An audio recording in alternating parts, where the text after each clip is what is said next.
Here we go. Money talk. Here comes the money. What is going on, guys? Welcome back to the channel, Panthers Advice. Today, man, we finally got the news we've been waiting for. Bryce Young and the starters are going to get some reps this Saturday in Buffalo. It's about time. Let's jump into the video and go from there, baby. I am ready to see Bryce Young in action. All right, guys, so let's see what Dave exactly said about the starters playing in Buffalo. Get the starters out there early in the game, get them some exposure, and the importance of it to me is how valuable the night before prep is. Waking up in the morning, we have a 1 o'clock kick. We got a lot of those this year. So you heard what Dave said just now. He wants to give the starters some exposure. So what are we going to look at today? All right. Today we're going to look at the Bucs offense against the Saints. And there's a couple reasons for this. One, we want to compare Mike Evans to who could potentially be the number one receiver for the Panthers, right? What did Dave have Mike Evans doing? Same thing with Godwin, same thing with the slot, same thing with the tight end. That's what we're going to look at today when it comes to that. The other reason we're looking at this is because we played the Saints week 1. Now, Dave isn't going to call the exact same plays, but it's going to be the same scheme because Saints are known for their what? Their cover 2, right? Too high. So that's the reason we're doing today's video, man. I hope you guys enjoy it. Let's jump into it. All right, guys, man, we're back in the film room. The first play we're going to look at right here, you got a 12 personnel. And what that means is 1 running back, 2 tight ends. Now, that excites me, all right? You drafted JT. I like JT. I like Tremble. Jordan Matthews showed you a thing or two. On top of that, you can also run out of this formation, and it's huge for play action.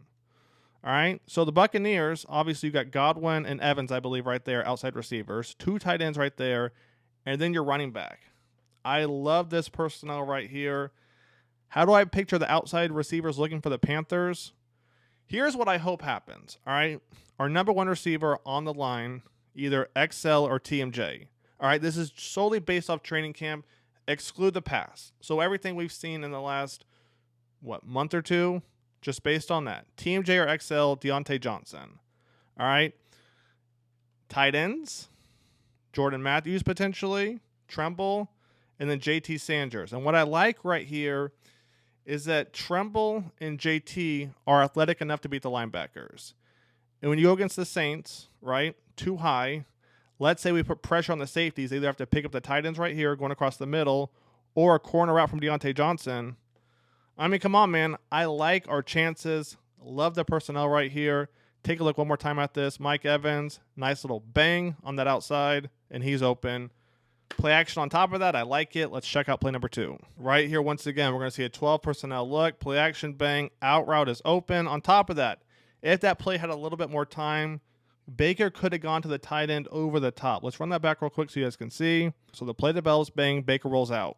So if this DB right here were to drop down sooner, bang, that tight end on that corner route, nothing but green grass, right? Woo! Nasty play concept. Let's keep it going. The next play we're going to look at right here, Bucs in the empty set. And this is one I hope to see come this weekend because I want to see who can do what depending on where they're lined up at. What do I hope to see? I hope to see TMJ right here, right? Deontay Johnson. And then you flip out XL and Mingo right there. And if Mingo's not right there, you flip out Mingo and Adam Thielen right here. Now, why do I say that? We need this inside guy right here to drive the backer back. And we need that quick. Adam Thielen, he's quick, but he's not fast. And we need somebody who's fast to be able to push that linebacker back ASAP. And then underneath that, bang, right? That's when you need a guy who's quick. So you could either take Thielen or Mingo as well, right? So that's something I hope to see, and I'm sure we will Saturday, and if not Saturday, week 1 for sure. Let me know your thoughts. Who would you guys want to see in an empty set, 4 receivers and a tight end? Let's check out the next one, though. The next play right here we're going to look at. Bucs in that 11 personnel. Everything's picked up. You see them in that cover too, right? And look at the backer run with the slot receiver. This is why we can't have Adam Thielen in that slot. Take a look what happens right here, all right? Take a look. Slot guy is going to get picked up right there. All right, he's going to get picked up. Everything else is essentially picked up on both sides, right? So let the play develop. Baker doesn't see anything. What's he do? He checks it down. And that's where we need our running backs to catch it and then bang, get some yards after catch. Right here, once again, another big play for the Bucs. Comes off that play action. They short motion Godwin to the right. And look who's got the ball. Mike Evans, that big body receiver. This is why I think Team J, if he can somehow finally translate that training camp, or he has, to the regular season, oh man, the Panthers will be cooking. On top of that, I mean, really, they could go either way, right there or right there. I mean, the Bucks, the play calling, they were cooking off that play action, man. Let's keep it going. The next play we're going to look at right here, you're going to see the Buccaneers doing what everybody has been doing, right? I'm not saying Mike McDaniel was the king of motioning your receiver and then bang, basically have him running a wheel route already before the ball's even snapped. I'm not saying Mike McDaniel was the king of that, but he definitely made it where almost every team copied, except who? The Panthers. Now, I think maybe the Panthers did, against the Packers, and even then, I don't think they did. So the next play we're going to look at right here, Bucks have the ball around the 5-yard line. I want you to watch Godwin right here. We're going to run it back in a second. Baker doesn't even hit Godwin, the ironic part. Godwin's open, but watch this real quick. This is the second time you're going to see Godwin with a little bit of a stutter in the middle of his route. We're going to pause it right here. You're going to see him with a little bit of a stutter, either trying to hold the linebacker right there to allow a crossing route to go over the top, or basically freeze for a second, then go over the top, slip, and be open, right? Take a look what happens. Godwin's going to freeze right about here. This linebacker has to choose. Stay with Godwin or go underneath. Let the play develop. Bang, he goes underneath to pick up this receiver. And look who's open. Godwin's wide open in the end zone. You know, Baker's getting pressured right there.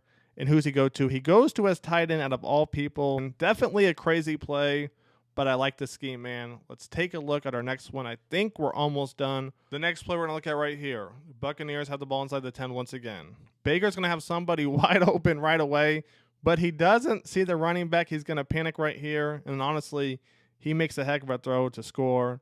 But take a look at this. The running back is going to be wide open right here. Take a look what happens. Running back, little play action, bang. Nice little basically 5-yard hitch. He's sitting in the end zone wide open right there, man. Baker just doesn't see him. Now, that being said, he does make a pretty incredible throw. So, with all that being said, all the film we just went over, what am I hoping to see come Saturday in week 1? Who's going to step up and be the number 1 receiver, right? And the reason that's so important, it's not going to come based off yards or catches. It's going to come based off who's going to bring down that safety, right? So, who's going to bring down the free safety and then allow a post to go over the top, a crosser to go over the top, right? You beat your man on the right side, you're running to the left. Well, it doesn't matter. That safety's not there anymore because the number 1 pulled him down. So when it comes to number 1 receiver, it's not going to be just about yards and catches. How many times have we seen a number 2 receiver goes off? The last one I can think of is Steelers, Antonio Brown and Juju. Antonio Brown gathered so much attention that allowed Juju to go off. Once Antonio Brown left, I mean, it's not the first time that's happened too, right? So that's what I want to see from the number 1. The number 2, can they get open? The number 3, who's it going to be, right? A lot of question marks right there. Then if we jump to the running backs, I'm not going to put too much of an emphasis on that, only because 2 drives isn't going to tell me anything. 3 drives will tell me a little bit.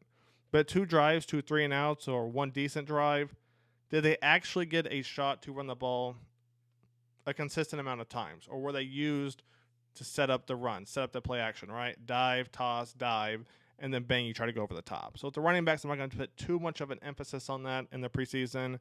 Tight ends, you know, JT looked good in practice. Jordan Matthews had that good game. Tremble, hopefully he's healthy. We can see more of him.